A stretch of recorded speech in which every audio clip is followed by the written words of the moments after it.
Olá, povo de Deus, terceiro domingo da Páscoa, 1º de maio de 2022. Nossa reflexão de hoje é a partir de Atos 5, 27b, 32, 40b, 41. Apocalipse 5, de 11 a 14 e João 21, de 1 a 19. Nosso trecho de hoje dos Atos dos Apóstolos faz parte de uma secção que compreende os versículos de 17 a 42 do capítulo 5 e mostra a reação do sumo sacerdote que fala em nome do Sinédrio e de Pedro, que é o porta-voz dos apóstolos.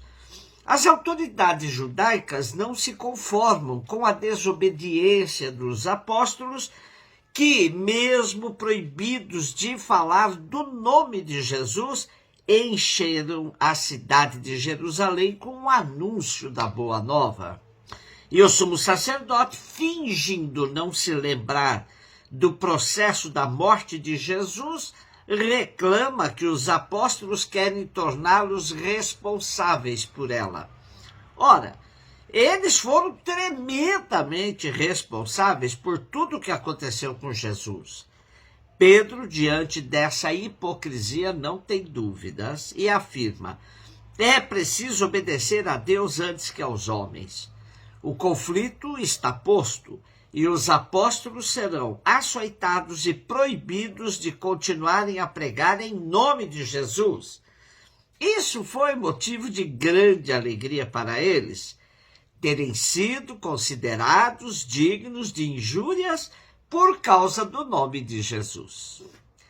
No texto da segunda leitura, Apocalipse, dessa nossa liturgia do terceiro domingo da Páscoa, temos aquilo que é fundamental neste último livro das Sagradas Escrituras, ou seja, a centralidade do Cordeiro de Deus.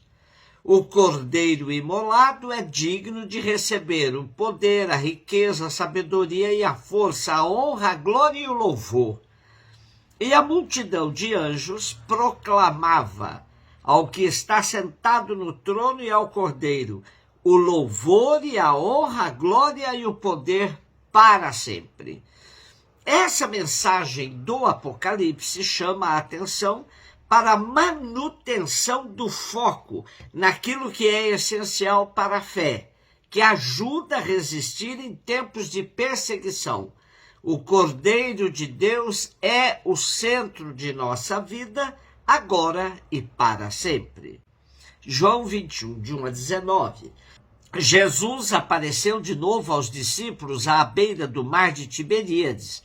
A aparição foi assim: estavam juntos Simão Pedro, Tomé, chamado Dídimo, Natanael de Caná da Galileia, os filhos de Zebedeu e outros 2 discípulos de Jesus. Simão Pedro disse a eles: eu vou pescar. E eles disseram: também vamos contigo. Saíram, entraram na barca, mas não pescaram nada naquela noite. Já tinha amanhecido e Jesus estava de pé na margem. Mas os discípulos não sabiam que era Jesus. Então Jesus disse: moços, tendes alguma coisa para comer? Responderam: não. Jesus disse-lhes: lançai a rede à direita da barca e achareis. Lançaram, pois, a rede e não conseguiam puxá-la para fora por causa da quantidade de peixes. Então, o discípulo a quem Jesus amava disse a Pedro: é o Senhor. Simão Pedro, ouvindo dizer que era o Senhor, vestiu sua roupa, pois estava nu, e atirou-se ao mar. Os outros discípulos vieram com a barca, arrastando a rede com os peixes. Na verdade, não estavam longe da terra, mas somente a cerca de 100 metros. Logo que pisaram a terra, viram brasas acesas com peixe em cima e pão. Jesus disse-lhes: trazei alguns dos peixes que apanhastes. Então Simão Pedro subiu ao barco, arrastou a rede para a terra. Estava cheia de 153 grandes peixes. E apesar de tantos peixes, a rede não se rompeu. Jesus disse-lhes: vinde comer. Nenhum dos discípulos se atrevia a perguntar quem era ele, pois sabiam que era o Senhor. Jesus aproximou-se, tomou o pão e distribuiu-o por eles, e fez a mesma coisa com o peixe. Esta foi a terceira vez que Jesus, ressuscitado dos mortos, apareceu aos discípulos.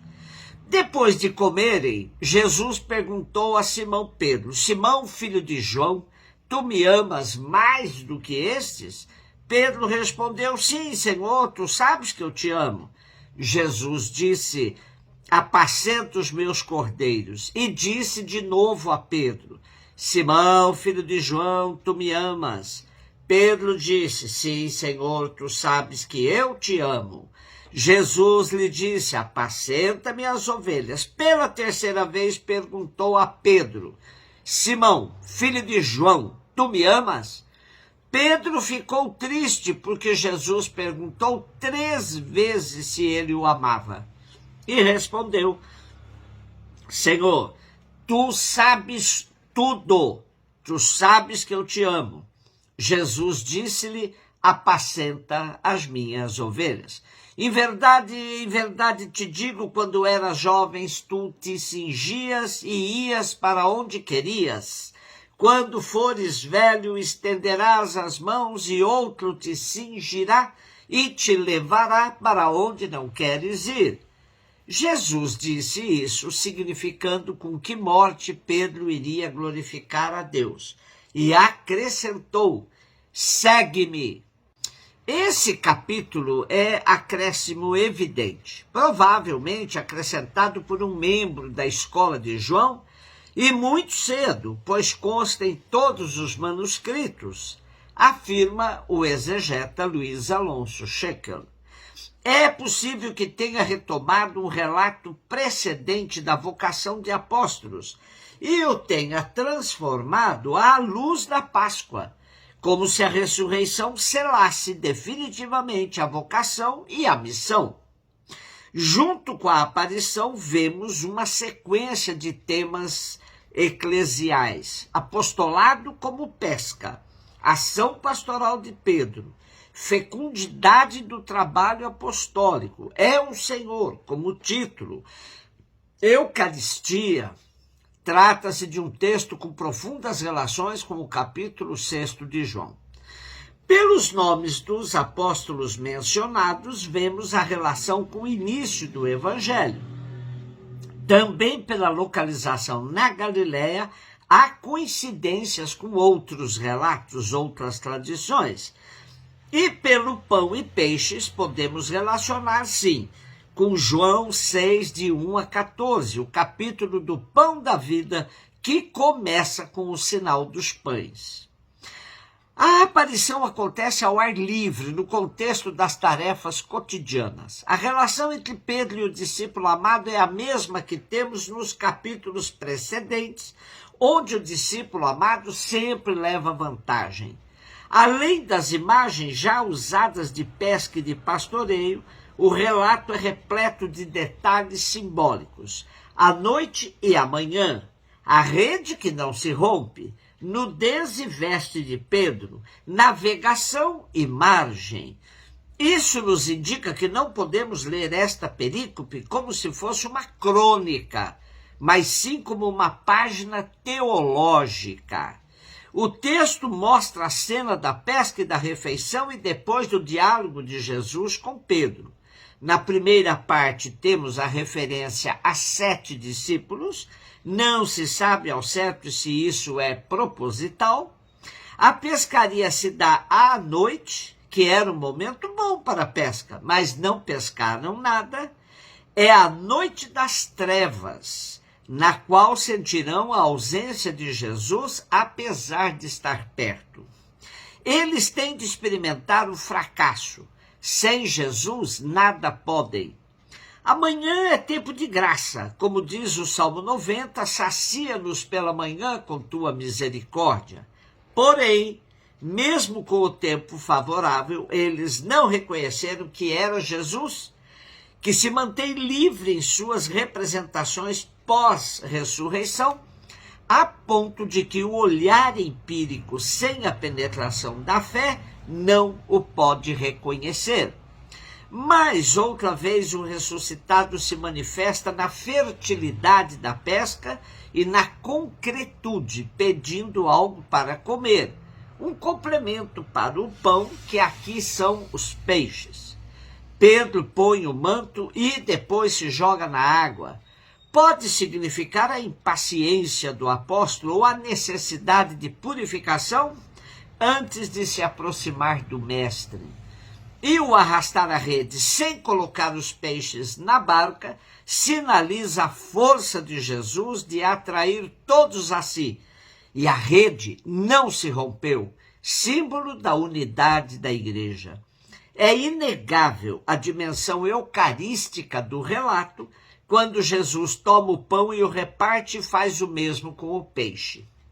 Já o diálogo com Pedro faz ressonância com as 3 negações, que aqui ficam canceladas com as 3 declarações de amor do discípulo pelo mestre. E o texto ainda faz uma referência ao martírio pelo qual Pedro terá de passar, quando não mais tiver autonomia para decidir, pois outros o cingirão e o conduzirão à morte. Esse Pedro que passou pelo teste do amor a Jesus está agora apto para segui-lo, deixando de lado o Pedro das 3 negações.